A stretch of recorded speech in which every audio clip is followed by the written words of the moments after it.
Okay, take three. I give myself that 1 minute, thing where if I screw up in the first minute, I'm allowed to start over.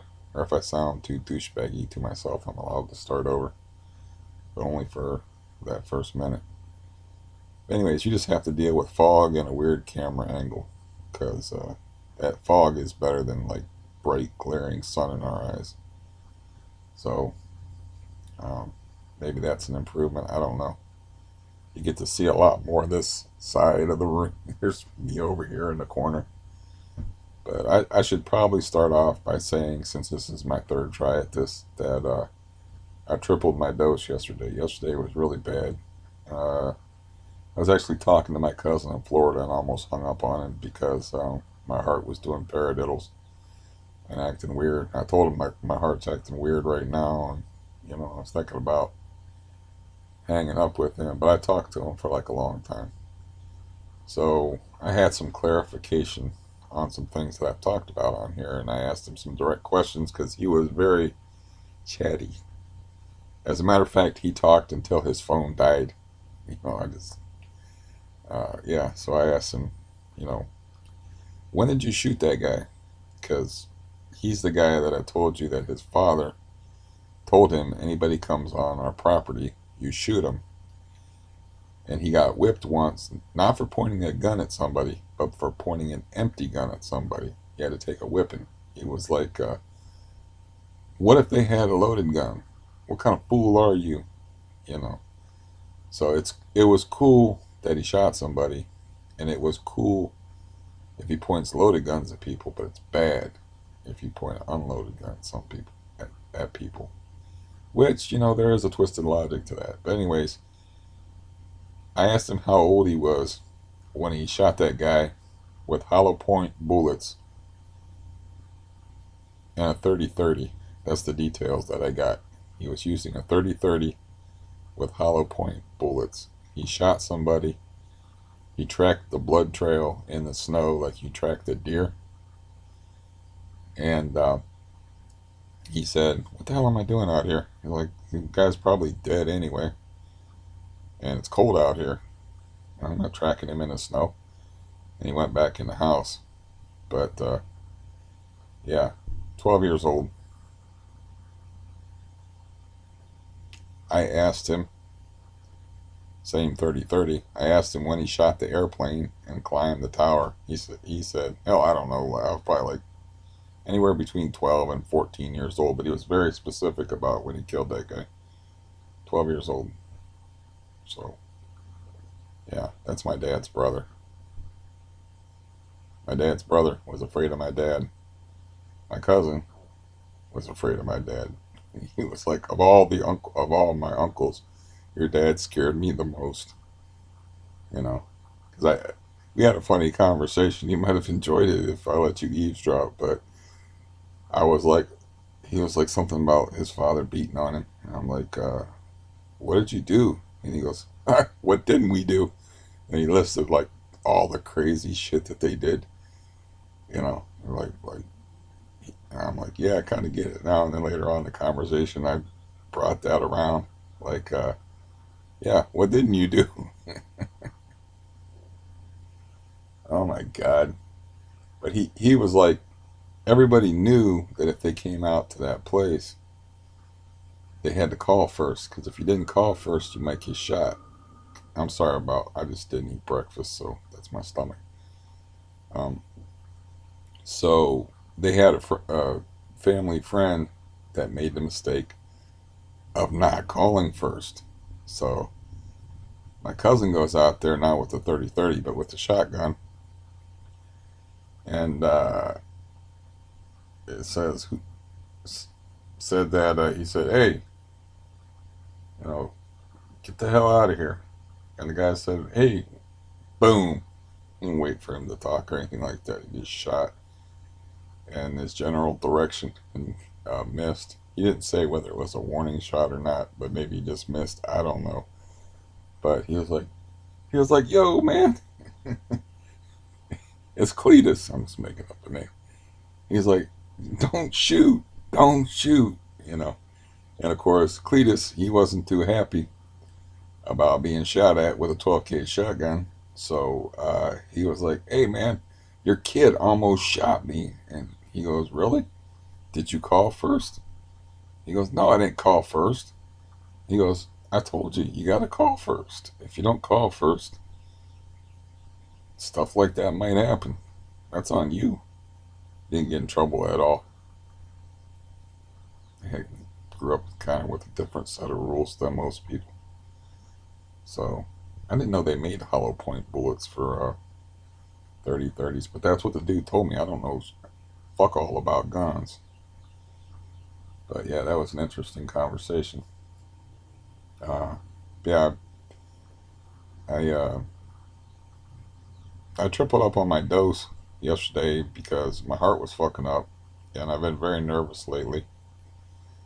And so I took a blood pressure pill and 5 milligrams of Valium. Then later on toward night, I took another 5 milligrams of Valium. And I knew I had to be awake today because I have a couple of important things to do today. And I wanted to make sure I went to sleep. And of course, the Valium that I took earlier in the day, and on top of the blood pressure medicine, sitting on top of not sleeping good the night before, kind of knocked me out. So, um, yeah. So please take that into account. If I am even less coherent than usual. A little bit short of breath too. That's not cool. But um, yeah, I had an encouraging Saturday where I walked for 10 minutes without a cane, which is pretty good for me, and then I walked another 10 minutes with a walker to get in the 20-minute cardio that, you got to keep your heart elevated for 20 minutes. And that was on Saturday. And then Sunday I woke up and leg hurt like a bastard, and I was all stressed out. And today I'm kind of waiting on um, what they call it, first care to call me back to try to get a doctor's appointment, and then have a phone interview that's going to be like an extensive. She said it's going to take like an hour worth of me answering questions to reevaluate me. It's like a yearly evaluation for the aid workers direction home. And I don't know if that, like I said, I don't know if that had anything to do with my food shipments or whatever. But it's kind of important that I perform well. Yeah, I seem like I'm up to the task, don't I? That I perform well in this interview.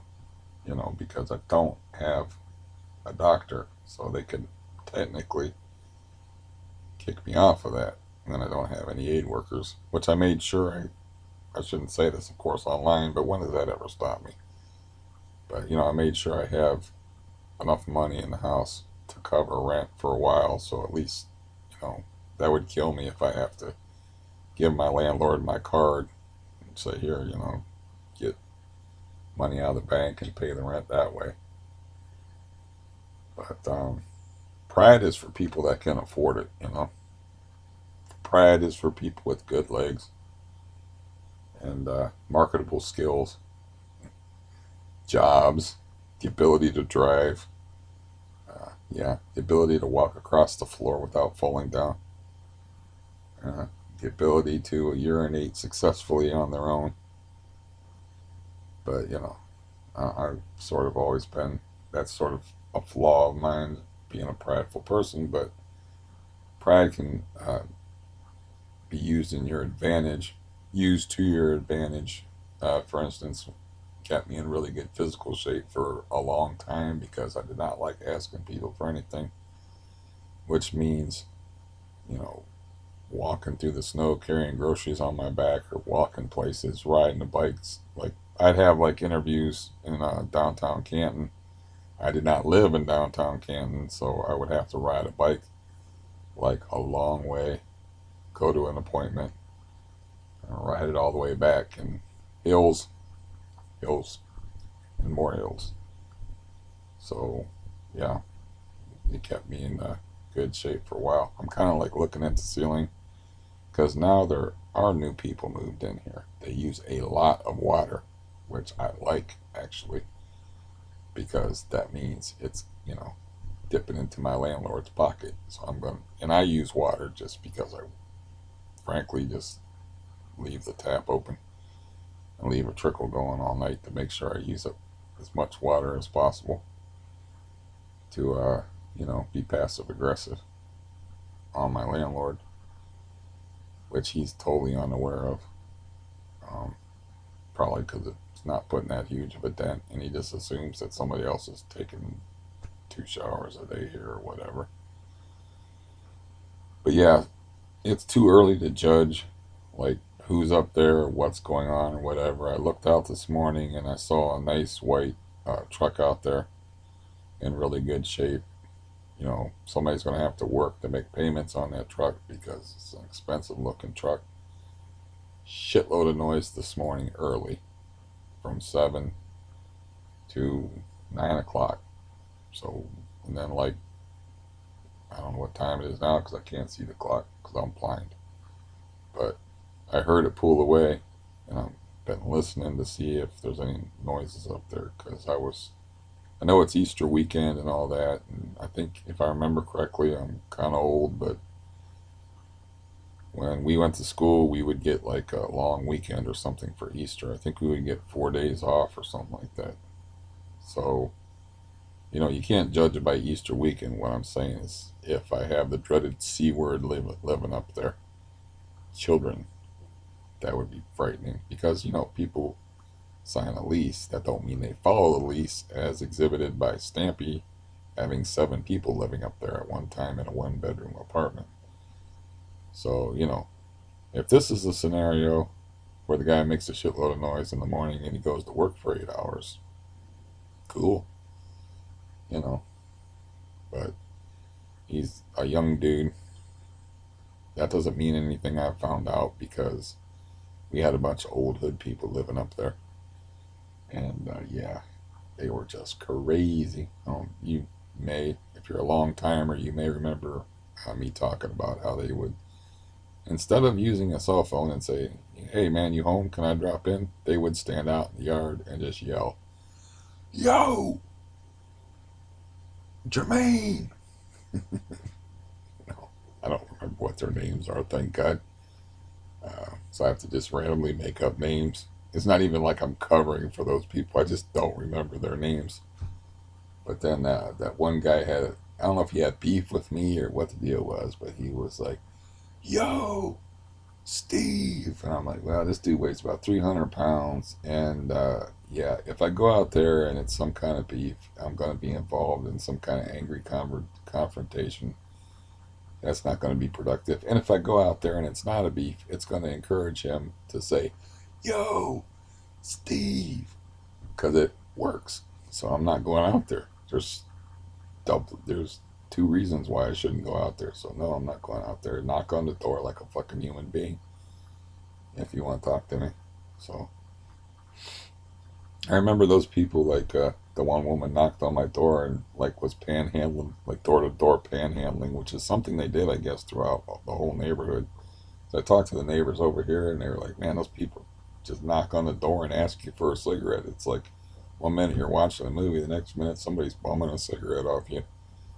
So she was like trying and making up some story or another to try to, like, think the sum was $3, and I actually assaulted her because she was kind of in my doorway. In order to slam the door on her, I didn't, slam the actual door on her. I had to just push her. I like pushed her out in the hallway and said no and slammed the door to make sure she would never ever do that shit again. Technically, that's assault. I don't know if it's assault if she's in my place. I assume I'm allowed to, like, physically throw people out of my own place, but she could just say I was just in the hallway and this dude pushed me. Who knows? But nothing came of it. But yeah, I thought about that and I was like, yeah, that was effective, and it will make sure that she'll never come to the door again. But you just can't lay your hands on a woman and push her with force like that, even if they are in the way of you shutting the door and they are, like, just bothering you for money. Uh, so, anyways, that's what I'm waiting on now is to it's supposed to take like 3 days or something for that place to call you back. So I kind of wanted to be up in the morning and wait on these people to try to get a doctor, and then I have to get my head straight for this interview thing that I didn't sleep good last night. My brother called me like 11:30 or something last night.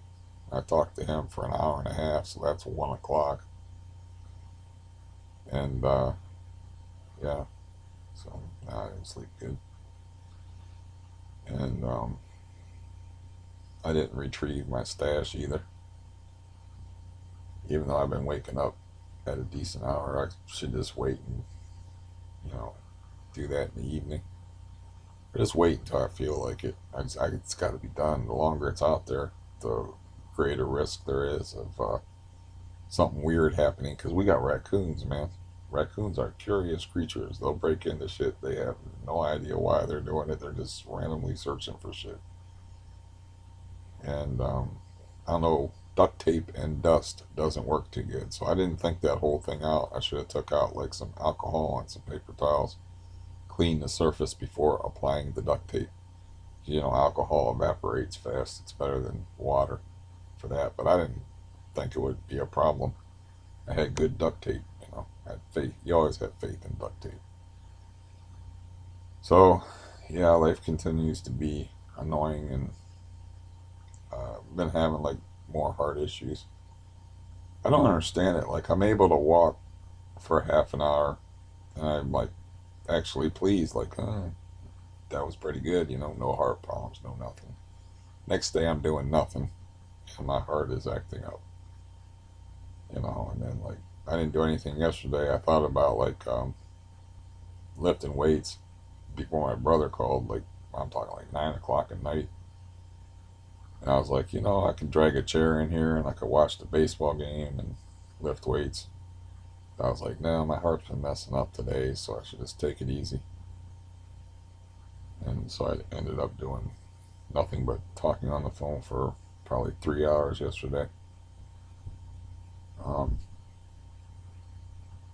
yeah, baseball season has started, but I don't think I have the patience to enjoy baseball anymore. That's kind of sad. I used to like to wake up in the morning and watch baseball, but I'm in such pain these days, and my nerves are so bad. It's like I can't focus on the game, and I can still focus on like writing. So I like to write. I did a lot of writing this weekend on the computer about the Derek Chauvin case and about the state of the world in general. I dredged up a couple of videos. I found one video that's just heartbreaking about the I don't know how to say her first name, something like Sequoia Turner. It's that 8-year-old girl that was shot. But I had seen the beginning of the press conference at first, but I didn't see the full thing. Where these people are like driving in a car, and they're let me start at the beginning, since I'm just killing time here. Uh, you remember the news story? The guy's name was, I believe, Brooks, and he was driving while intoxicated, and he passed out in a Wendy's drive-through, and he blocked the drive-through. So the people in the Wendy's called the police and said, "Look, there's this guy passed out in the car blocking the drive-through." So the cops show up. They're real nice to him for like a real long time, and talking to him. And then they decide to cuff him. They get one cuff on him. They go to get the other cuff on him, and he's a big dude, and he just explodes on these two cops. He's throwing them around like rag dolls. He flat out blasts one in the face. He steals he gets away from two cops. He steals the taser gun from one of them. He starts to run away, and he fires the taser gun and misses. And it was like bang bang. Like as soon as he fired that taser gun, the cop shot him in the back and killed him. And apparently, um, you're not supposed to shoot anybody in the back ever. I guess we're living in the old West days or whatever. You're supposed to just let people that assault cops or whatever just go home and catch them later, or trust them to turn themselves in or whatever. I don't know. But anyways, so there's a big, this is 2020 we're talking about. So there's a big outcry over that, and they decide to burn the Wendy's down. the drive-through worker, she's out of a job, and yeah, she's collecting unemployment just because she called the police because there was a guy passed out in the car, and they have full video of it, like, sir, waking him up, and the whole situation. The drive-through line actually did a loop around him, so he wasn't, like, when I say blocking the drive-through, he was initially blocking the drive-through, and then they just did a loop around him. He wasn't like up, like ready to order and then passed out. Um, but anyway, so they burn the Wendy's down, and that becomes like a spot for protests, if you want to call them that. And the Turner family is driving toward the barricades. They're waved to turn around. Apparently, they didn't turn around fast enough. They just wanted to drive around the barricades because they just wanted to go home. And their car was open fired upon, and their 8-year-old daughter was shot to death.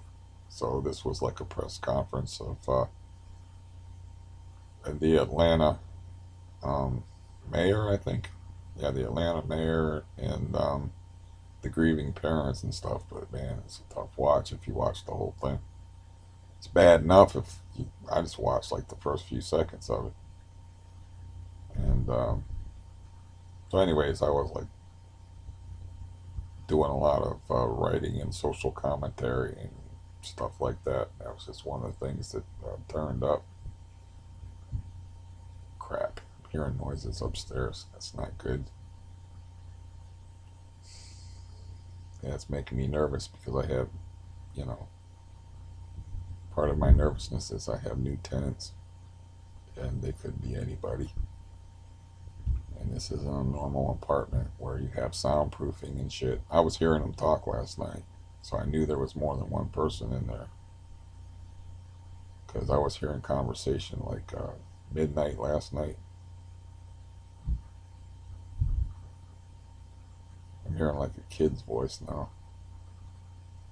But it's Easter weekend, so yeah, I had to turn on earlier this morning. I had to turn on the air conditioner that I got on the floor to block out the noise about 8 o'clock in the morning. So far so bad as far as that's concerned. It's like maybe it's a good thing that I didn't break my habit of like coming out of the living room because I'm going to hear banging, and I heard like a bunch of banging and weird unidentifiable noises this morning. But when people first move in, they're rearranging stuff. You have to wait at least a week before you understand what you're dealing with. So hopefully things will mellow out. But the amount of people, you know, just because there's one name on the lease doesn't mean there's going to be one person up there. And I don't want no kid above me. My nerves are just always shot, like all the time.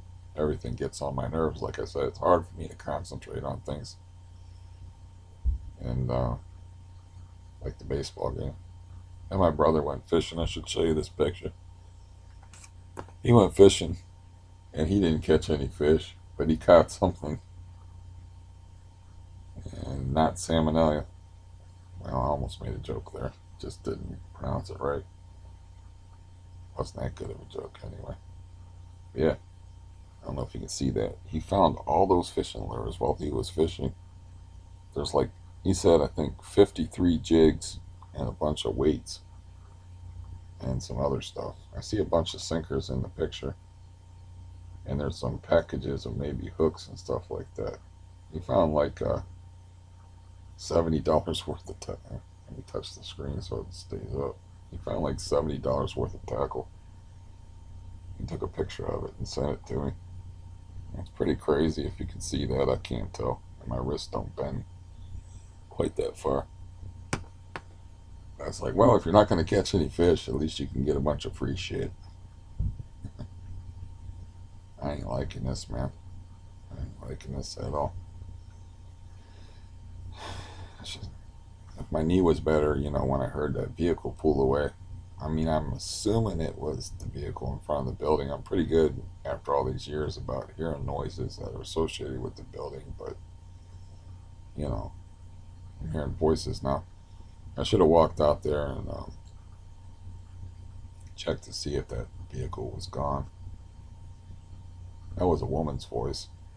So, you know, if you have a couple up there, that means you have sex and fights to listen to. And the landlord himself said they were a couple, but there's only one name on the lease, and he doesn't know if she's going to be living here or not. But I think there's a pretty good chance because I think she lives with her. I think he kind of implied that she lives with her mom, and nobody wants to live with their mom when you're in your 20s, or she looked like she's in her early 20s. You know, so yeah, I don't want to start taking like more Valium, but yesterday I had to make an exception. Today I haven't taken any Valium because I don't need to because I'm still got it in my system from yesterday. But I'm real nervous about, you know, well, I looked at it this way. I always try to like look at things from different angles, and I'm like, well, if it gets me out of here, because it would be really good for me to have some place with a yard or just to change the scenery, not have to deal with a landlord who I despise. And, you know, I got a lot of horrible memories associated with this place. And, you know, so if this is the deal, what I'm hearing now, which you can't hear, but I can hear, um, it will light a fire under my ass to save up lots of money and get out of here. So that would be a positive. I would rather live here and pay a ridiculously small amount of money to live here. But if I'm, you know, gonna have to put up with, it's just hard for me to put up with anything. I guess my nerves are permanently shot. I don't know. I mean, I've been like this for so long. I'm just gonna assume that my nerves are permanently shot and my patience is permanently gone. Because stuff just didn't ever used to bother me. I don't put up with anything. Pre-benzo, and now it's a whole different deal. It's like that guy is dead. Yeah, I even like, you know, I have like morbid. I don't know if you call them fantasies necessarily, because every time you say fantasy, people think like elaborate things, like or sex. They go right to the sex thing or whatever. But I have like, you know, I ask myself what if questions, like what if my foster brother shows up here and knocks on the door and tries to like reconcile with me? What would I tell him? I tell him like the person that you knew is dead. It's like we're strangers to each other now because the person that you knew, he no longer exists. Uh, you know, I feel that's what I feel like. I feel like this is a different guy now. The other guy weighed 160 pounds. He could walk good. He had nerves of steel. This guy is fat with a bad leg and nerves that are raw all the time. But my anxiety is mostly centered on the fact that I can't walk and I can't get out of here. You know, the edginess thing is maybe that's fed into the fact that I'm shut in now, and then I got like increased pain and can't walk around and stuff. And of course, the what benzos can do to your nerves. But I lost whatever the hell I was talking about. But that other guy, man, I liked him a lot better too. You know, I don't blame my family for liking that guy better. I blame them for not sticking with me through the crisis that I've gone through. And when I stuck through all their crises, I could have crises. Yeah, when I stuck through all their crises, I could have bailed. I didn't bail. I put up with all their nonsense. I listened to my foster brother cry about women so many times, because he's one thing I'll give him, man, is he's no Lothario. He's no gigolo. He just, he always puts his heart into all his relationships. So, no matter how stupid the bitch is, or how unappealing she is to me, he's a lover. So you know, he's always in love with any woman that he's with. So when it goes bad, he's always coming to me, and we'd go fishing, and I listen to him and like pour his heart out about it and shit like that. And a lot of times, somebody that don't have any love life slash sex life, that's a pretty magnanimous gesture to sit there and listen to somebody complain about, oh, I had this great relationship, I had all this pussy, and now it's gone. I'm like, yeah, okay. I'm like complaining to somebody in a wheelchair about having a bad leg, dude. You can jump back on that horse, so to speak.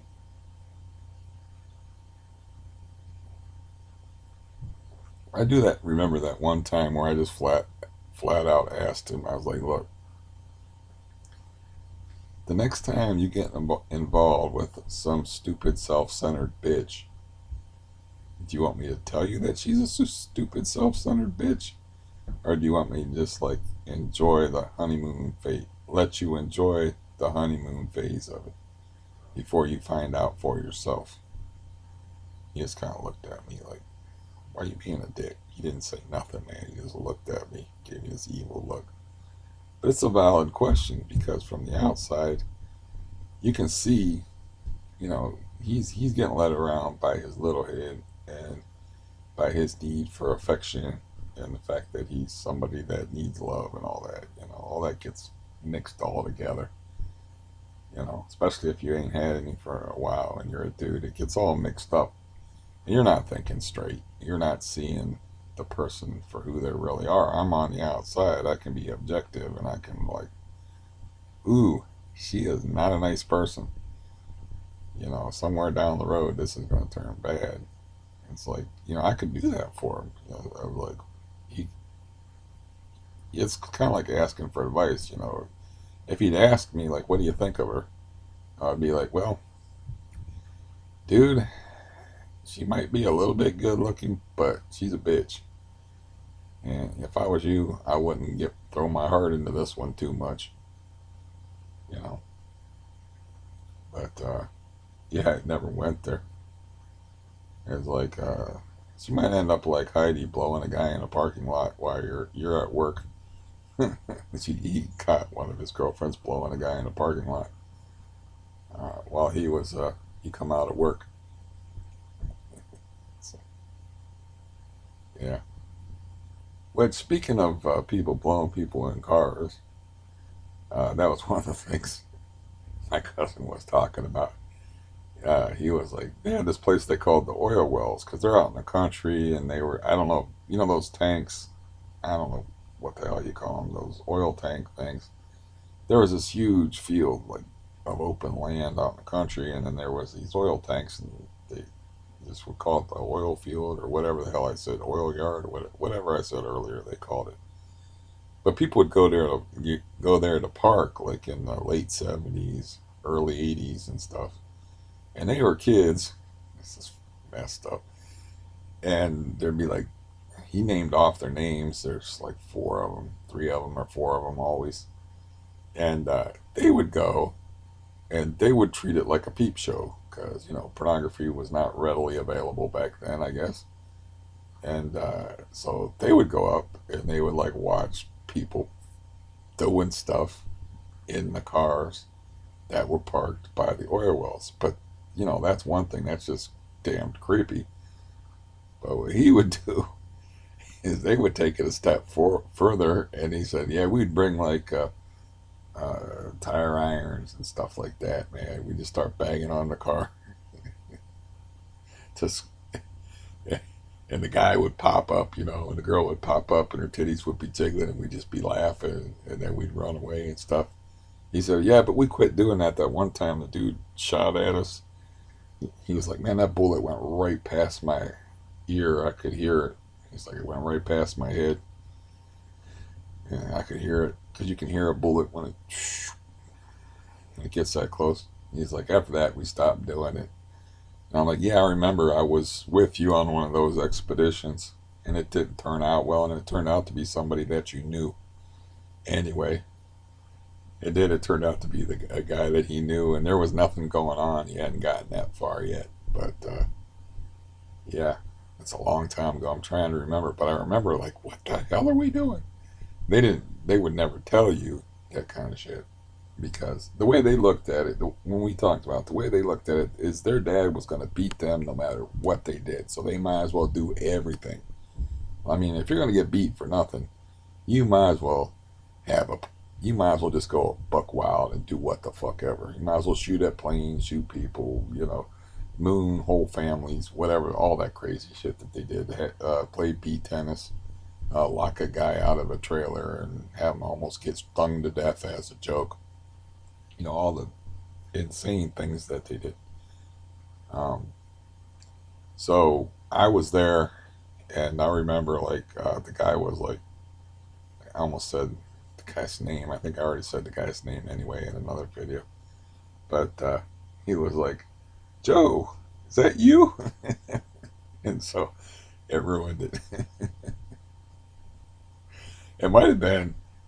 It would see. I can't remember, but it would be really funny if it was one of the guys that they actually did.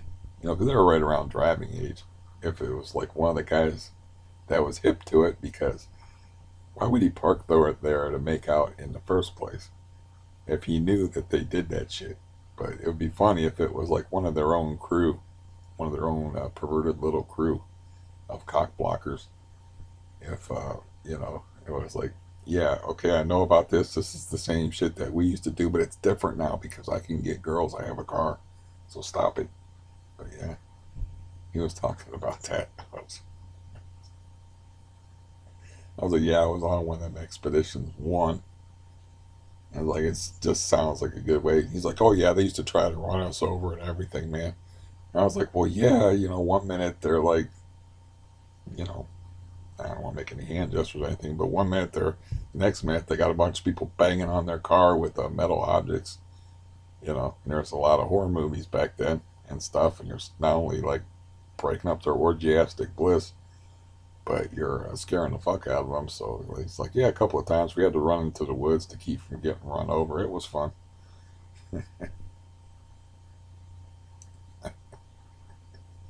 Those are the guys that let that snake choke me for a joke, and I got a picture of me with my face all red because I'm like getting choked out. So there's nothing, literally nothing they could do that would surprise me. Yeah, I went to one of their. I knew it was going to be an eventful night because I went to one of their graduation parties, and it, he showed up and he was hammered when I got there, and I'm like, oh god, this is going to be a long night. And it ended with him like whipping out a Bowie knife and like stabbing their coffee table. He was mad about something or another, but at least he didn't stab nobody. But we're talking about 15-year-old kids. He whipped out a Bowie knife and stabbed the coffee table and put the point of the Bowie knife like that far through the coffee table. It cleared the room pretty good. He was upset about something, but then he like climbed up on top of the trailer, and then somebody called his dad because Bowie knife, and his dad was like, "Get down from there," and he was yelling shit at his dad because he was drunk, and then he vomited and fell off of the top of the trailer into his vomit. Drinking isn't always that glamorous, you know. Yeah, there was another time I didn't go where there was some crazy stuff that was going on. The one time I just left where I really got creeped out was I went into this trailer, And there was just a bunch of people sitting around, drunk and or stoned, watching two people make out on the couch. And there was a guy finger banging a girl in front of all these people, and I was like, I walked out there, man. Now my scene out of yeah, yeah. Those were wild people and wild times, man. 70s. That's before they. That's probably how they invented AIDS, but that was before they invented AIDS and shit. So, uh, yeah, they were determined, and he likes talking to me because he forgets half of that stuff. He even said that he's like, yeah, he's like most of that stuff I forget about before I start talking to you because I'll ask him questions and just because I always want to hear a good story. Some of that stuff I don't know about, and I promised like a long time ago to get you the details of the shooting and what he shot the dude with, and I got more than I bargained for. I'm sure I'm forgetting some of the stuff he talked about, but I asked about shooting the airplane, and I asked about shooting the guy. So I got a bonus story about him shooting at a family friend with a shotgun, and then his dad being like, "Did you call first?" He's like, "No." Well, I told you to call first.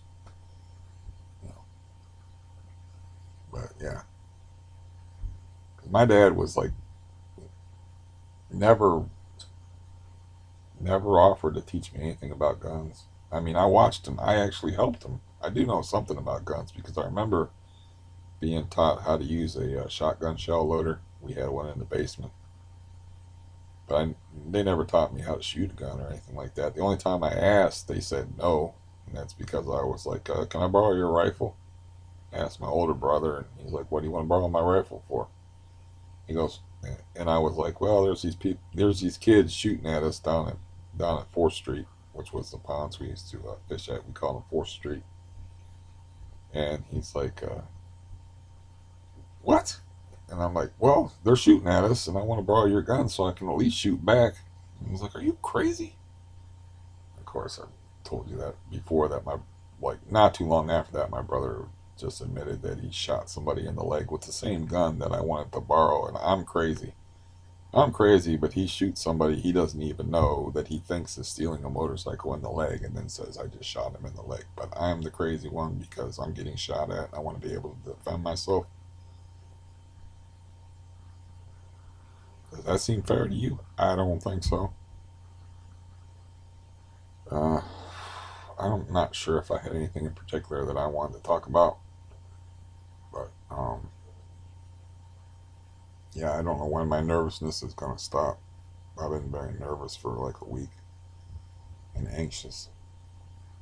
I should probably like meet these people and work on getting outside. I was thinking about stealing one of the chairs off of the porch and putting it in here, and then I'd be able to lift weights in here while I watch the baseball game. But my whole life is like dictated by my heart, whether I'm having a good heart day or not. Um, like last Thursday, I got the tax I wanted. I had washed out a sheet, and I was all ready, and I had a not the aid worker that I liked the best, but I had an aid worker who was game that was going to be willing to tack up the sheet. But while hearing noises, while she was out doing the shopping that I sent her to do and picking up the tax, I was having tachycardia and couldn't get my pulse rate under control. And it's weird because I don't feel anxious. That's like, obviously a symptom of anxiety. I don't feel anxious while I'm having tachycardia. I'm anxious about the tachycardia. So, and it's uncomfortable to have your pulse rate over 100, like 100, you're not doing anything. She wanted to get the hell out of here. I thought that was kind of funny, but as soon as I told her, like, I was like, forget about the window. I just got to get my pulse rate down. I took a double dose of blood pressure pills to try to get my um, pulse rate down. It's like, let me check it. I was like, oh, it's 96. That's better. At least it's under 100. And she said, well, that's good. And I'm like, no, it's not. I like I'm not doing anything. A resting heart rate should be in the 70s. It's like, I'm not doing anything, and my pulse rate's almost 100. It's not good. But she wanted to get out of there before, like, I had a heart episode or something like that, I'm pretty sure, and she didn't want to deal with it. So she was like leaving. I was trying to, all I want to do is explain to her, like, the reason why I don't want to have, like, that high pulse rate is because, like, if I flip into arrhythmia while I have a high pulse rate, it's more likely that I'll stay in arrhythmia and I'll end up in the hospital. That took what, 15 seconds for me to explain. She didn't give me time, and she was out the fucking door. She, like, as soon as I was having heart trouble, she's like, nope, I got other things to do today than to deal with this shit. I was like, I'm not, this guy is not flatlining on me. I'm out of here. So she was a good aid worker, though, as far as, like, you know, getting the job done. And she was actually willing to tack up the sheet, but it's still an empty window. And I just bought, like, I assume they'll work. Instead of, like, buying, like, penny nails, I just bought those old fashioned tacks that I figure you can hammer in a few of them. It should hold the sheet up. Like, I maybe could buy or find or buy another sheet, like a real cheap percale sheet. Do the same thing here. Um, but yeah, getting more episodes of tachycardia, more arrhythmia, more anxiety, more of everything. So I don't like where this is headed. Might as well go to the doctor. The thing about going to the doctor is tests, tests, and more tests. I mean, it's not just going to be going to the doctor. They're going to they just want to, I don't know if it's like part of the machine of the industry, you know, that money making industry, because medicine is a racket that they, oh, you need x-rays, oh, you need ultrasound, oh, you need this test, oh, you need that test. It's like, no, not really. But, if you're not going to treat me unless you send me to all these tests so you can bill my insurance, you got to jump through the hoops. I don't know if that's what that's about. I still have issues with my neck. I don't know why that is. That's been an ongoing thing now for weeks. I lifted weights, I think maybe once or twice while my neck was messed up. And I'm just going to have to live with it, hope it goes away. That's another new thing. So, damn, man. I didn't mean for this to be like a downer of video, but damn. But as far as like what's going on up there now, I mean, it takes, everybody's loud when they first move in. So, I have to wait and see. But I know for a fact there's not going to be one person up there because, like I said, unless the guy is multiple personality and can talk to himself in two different voices, there's two different people up there last night talking. One with a very deep voice, and I'm familiar with deep voices. Um, as far as like, there's one vehicle, there's people up there now. There's one vehicle. It's like after I get off here, I'll go out and look and see if it's gone. You know, um, that's one thing. Like, as far as people that would rent here, it's low income housing, which attracts low income people. Which, low income people tend to know more low income people that need places to stay. So it's almost like this guy seems to be a solitary entity. There's like two apartments upstairs. He seems to be a solitary entity, but that is not going to be the deal over top of me. So I don't know. I really don't I can't tell how crazy it's going to be yet. Obviously, that's what I've been saying, but I think I may regret not dropping the 1,000, which was going to be $1,500. I found out that the IRS is going to drop the $1,400 on Social Security people on the 7th, according to an article I read. But it was going to be $1,500, but I just got together 1,000. I actually had 1,200, but I got to get together 1,000, and that's what I offered the landlord. I may regret that decision yet, But, it may be what I need is to get out of here, get away from my landlord, and get in a different situation. I mean, I don't know what the odds are of me finding a place that's affordable where I'm on a first floor with nobody above me. And because, I'm always between a rock and a hard place, but because of my legs, obviously you can always find a place or an apartment with nobody above you, but it's not going to be a first floor apartment, which means you're going to have to do steps because I'm not going to be able to afford a place that has elevators, unless it's subsidized, and it would be like a whole big thing. And, you know, I remember my sister had a place that had an elevator and she couldn't afford it. And yeah, it didn't work out too good when she separated from her husband for a while there. And then me being me, I'd go over and check on him and make sure he was eating and stuff. And then later on, of course, when I asked him for help, I was just being a pain in the ass.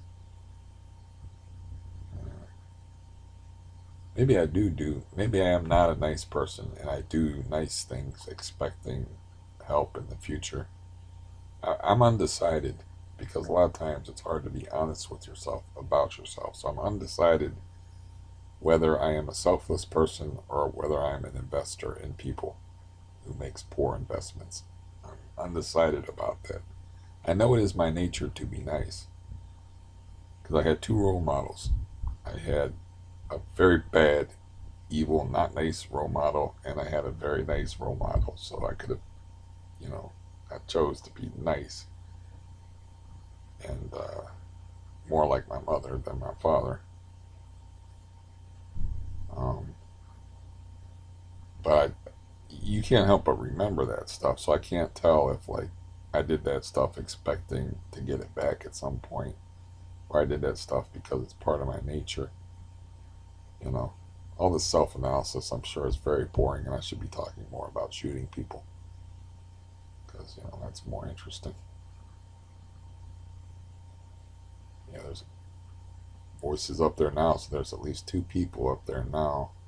And like if I go outside and look and there's a vehicle gone, that means at least three people, one person on the lease. Yeah, this isn't good. Even though they just moved in on Saturday and it's only Monday and it's Easter weekend. These are not good signs. They were using a lot of water last night, man. Like a lot of water. Like when I turned on the faucet here, like a trickle like that was coming out. I could hear it. I could hear it. So yeah, I'm nervous and anxious, and don't know if that's affected my heart condition. But of course, my heart condition makes me more nervous and anxious. And I don't know. I think it'll work out today. Maybe I'm stupid, and well, I'm definitely stupid. But maybe like I'm being stupidly optimistic, as I tend to be. But I'm thinking that phone call will work out today, and it won't be a big deal. They'll be just like, make sure you get a doctor. You know, we're past you this time, but make sure you get a doctor.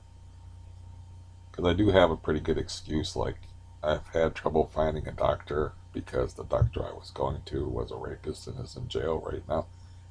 It's not my fault, in other words, that my doctor likes to rape people. That's like,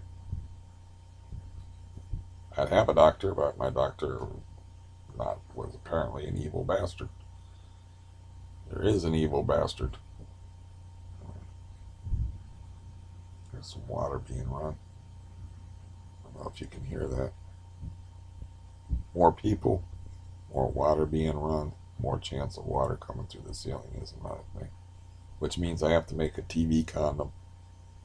Like I take garbage bags and I cut them up and I duct tape the two garbage bags together to cover a 60-inch TV, and then I have to put it next to the TV in case start hearing water hitting the ceiling. Then I can run up and put the TV condom on to protect the TV, and then I have to have all my valuable baseball cards, or I mean football cards, stashed Like, I don't know if I have to relocate them or I should just protect them with garbage bags. But, for me to do anything is difficult with the bad leg.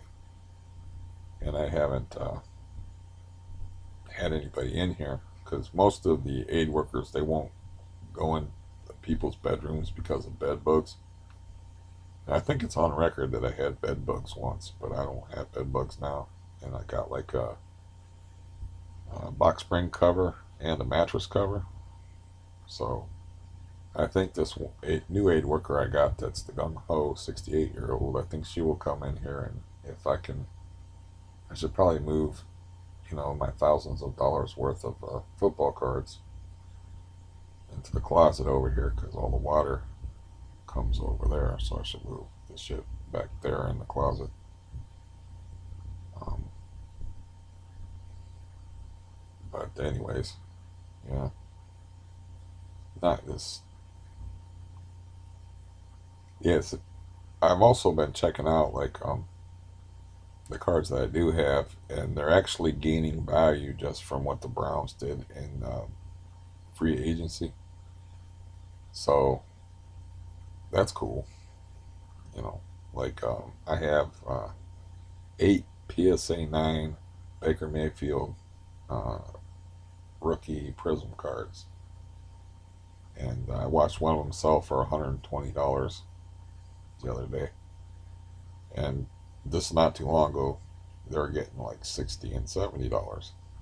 So yeah, that's why I bought the cards is because if you had like a couple of years ago, if you had like a Lamar Jackson one of those, it was worth like $300 $400. So that's why I bought like a bulk.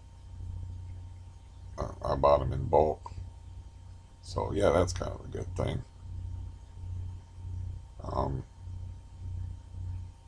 Nothing else really is a good thing. Uh,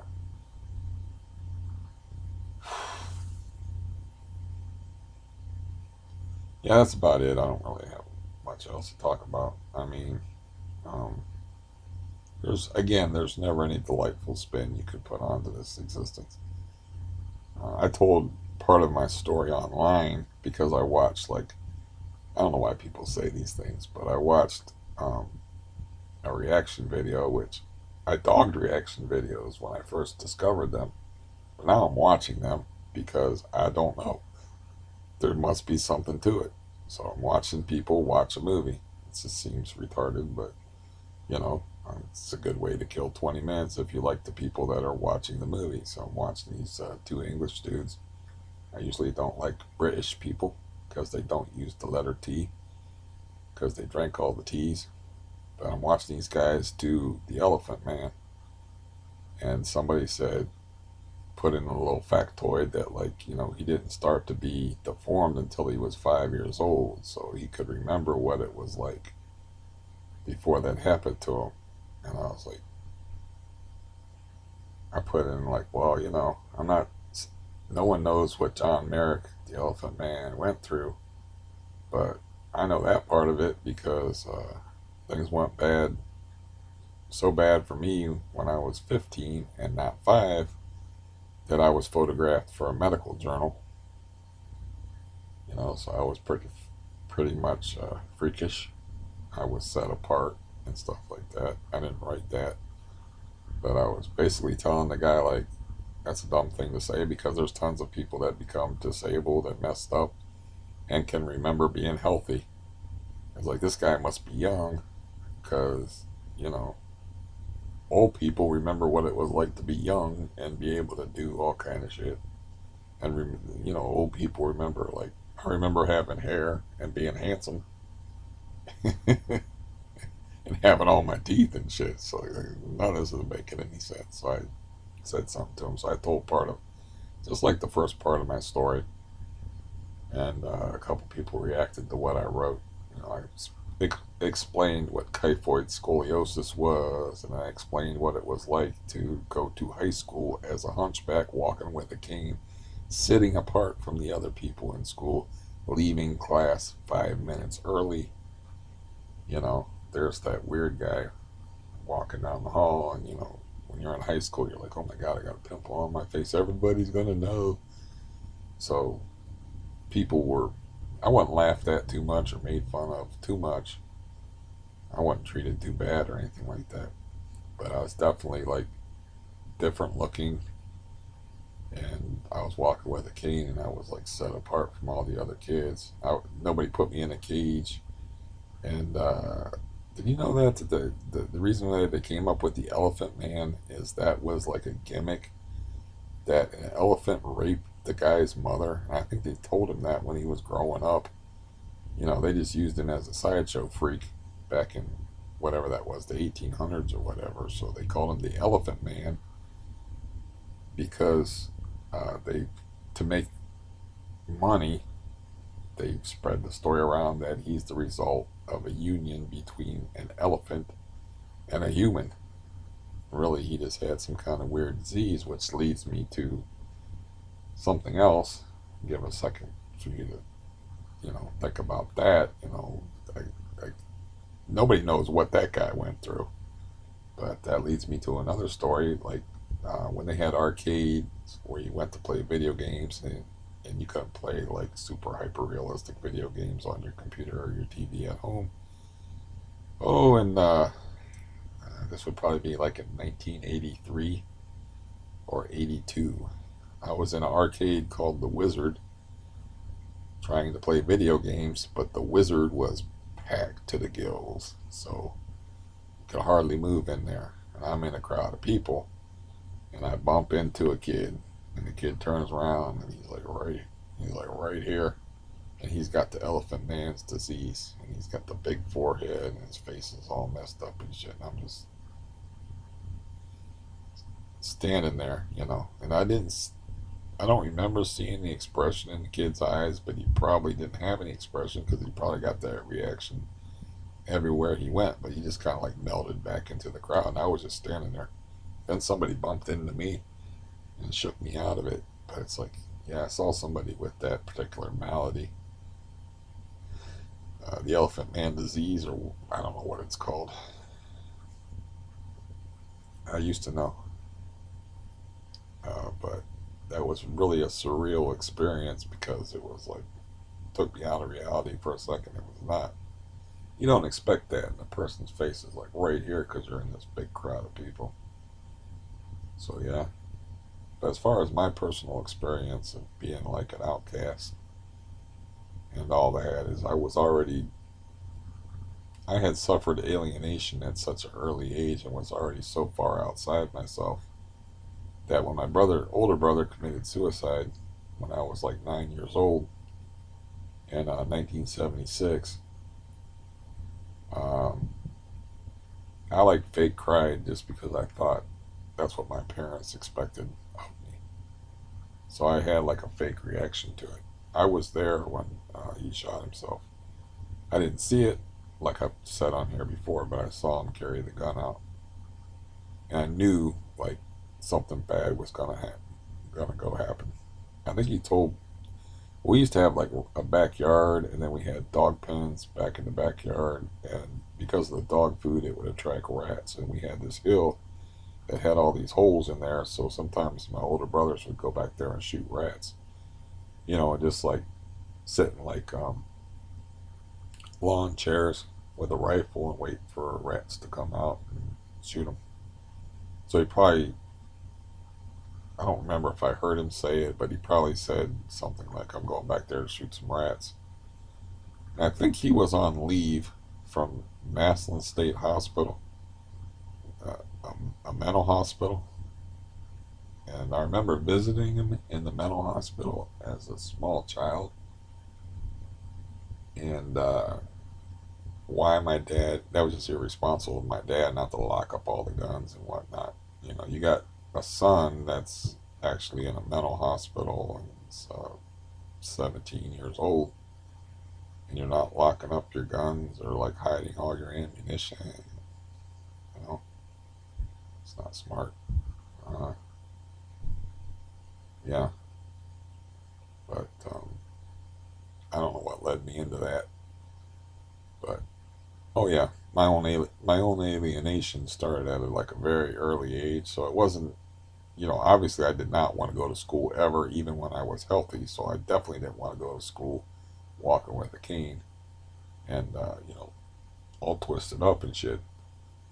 But it wasn't that big a deal to me as it would be to other kids because alienation and being an outcast had always been part of who I was. So it really wasn't the same for me as it might have been for other kids, you know.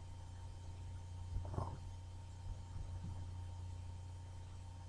and when I was like, I don't know when all that started, but when you grow up with like in a house like with somebody that you know is super dangerous, you don't live in the moment and stuff. You're thinking all the time.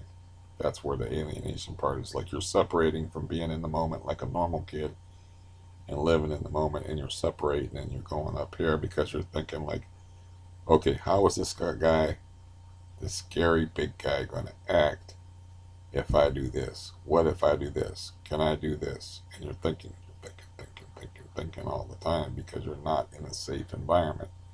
That's why the two most important things for a child is to live in a safe and consistent environment. In other words, he knows what he can do that's good. He knows what he can do that will get him in trouble. The rules are the same.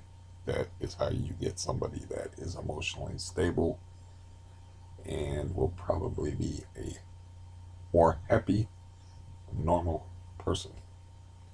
If you want a more interesting person, throw them into a situation where they're like, yeah, throw them into a weird situation and you get people like my cousin that can tell you stories about shooting people with hollow point rifles when they're 12 years old or getting beat with for pointing a gun at somebody that's empty. If he would have pointed a gun at somebody that had bullets in him when he was 12 years old, he would have been cool. His father wouldn't have laid a glove on him.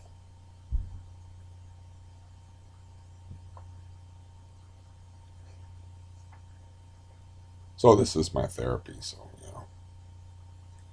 this is all stuff that I've talked about or dealt with before. Some of it's even repeats for the channel. Um, yeah, but there's the really sad part is people have been through worse and weirder situations. People in my own immediate family, my older siblings, like my brother that killed himself, went through worse because my dad was worse before my brother killed himself. My brother killing himself was like a wake up call to him, and he was still mega dangerous and scary, but he was more withdrawn, and he like withdrew and he went into a depression after that. People that are older than me, because I was just 9 years old and remember better, they told me that he got withdrawn and we just go to work and nothing else after that. And he was like withdrawn and brooding, whereas he was more actively menacing and evil and more likely to beat his kids and stuff. Like I said, I don't remember being beat that much. I remember being booted in the ass once and booted like a football and knocked through the air and actually did a flip in the air because I was a little kid stripping the bark off of a tree. I told that story on here before. Um, yeah. So as far as an overall theme about alienation and about anxiety and the roots of anxiety, that's where a lot of it comes from for people as they don't grow up in a stable environment. They where they are not beat, molested. They know the rules. They know what to expect. It's very important for a kid to have an environment where they know where to expect if you want to avoid raising a person with anxiety. You treat kids like kids. You don't treat them like adults. That's a mistake that my sister made.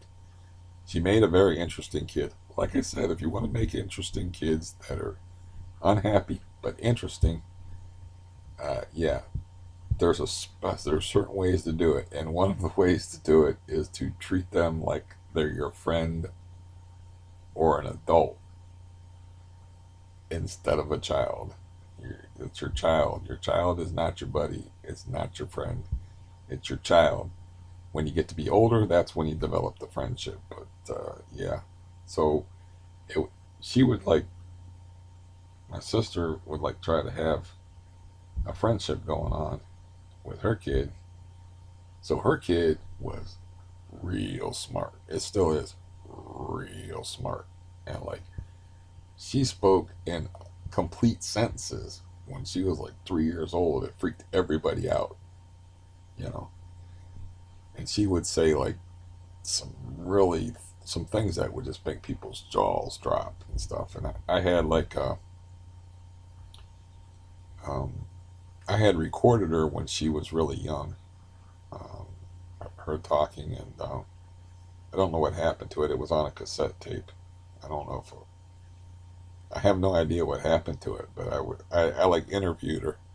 She was, you know, I was fascinated because I knew she was different than other kids, so I had to interview her and stuff and talk to her and just had her talking on tape and asking her questions and just letting her talk. And then like her mother found out that I did that, and then she was like, "Where's the tape?" And I'm like, "I have no idea." And she's like, "Oh man, I should have thought to do that, you know, because they didn't have like home readily available like home movie cameras or anything like that.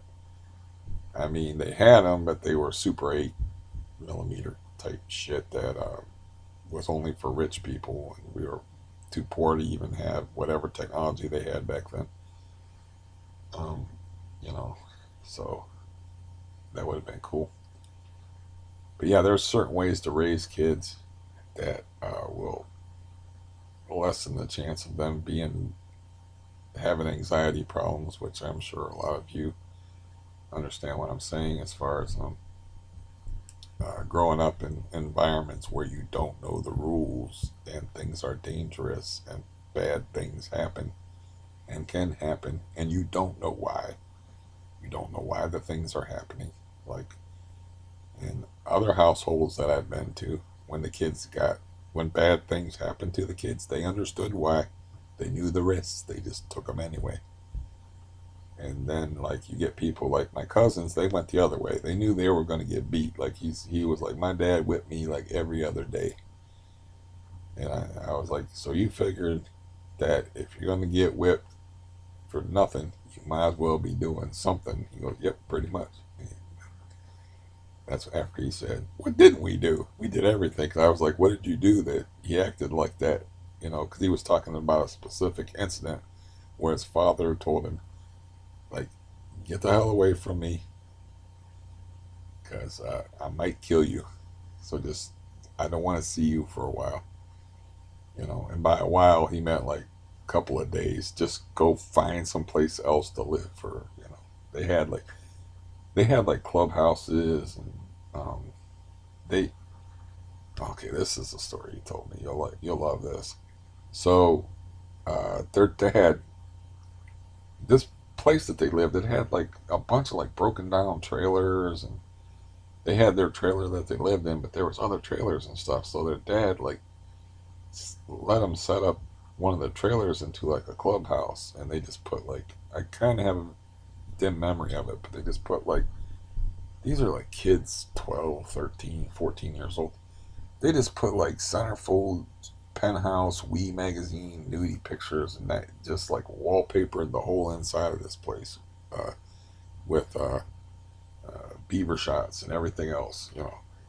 And they'd go in there and get high and get drunk or whatever, do whatever. That was like probably where they went when he was like, just don't let me see you because I might kill you. And then I asked him like what he did, and he's like, what didn't we do? And then he told me later the specific reason because he just said, you know, my father once told me just get away from me because I might kill you. But anyways, what what happened with their clubhouse is they did something that pissed their father off. So their father, I don't know, this can't be true, but this is what I was told. His father told the fire department, like, do you need anybody, any training on how to put out a fire? Because he knew somebody inside the fire department. And they was like, because I got this old trailer and, it's out in the country and there's no, it's been pretty wet and stuff. If you want to burn it down and, have some of your trainees put the fire out, you know, for practice, and they were like, oh, okay. That was their clubhouse. That's how he punished them. Is he had the fire department come out and burn down their clubhouse and then put it out. I mean, I will. You gotta understand. I'm talking to somebody that's very truthful, very very truthful, but is also so to get the details out. It takes a couple of times.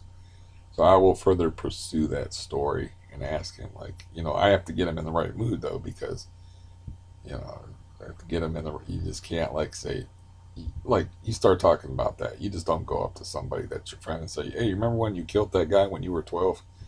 You don't do that shit. So you have to get them in the right frame of mind to get the information out of them.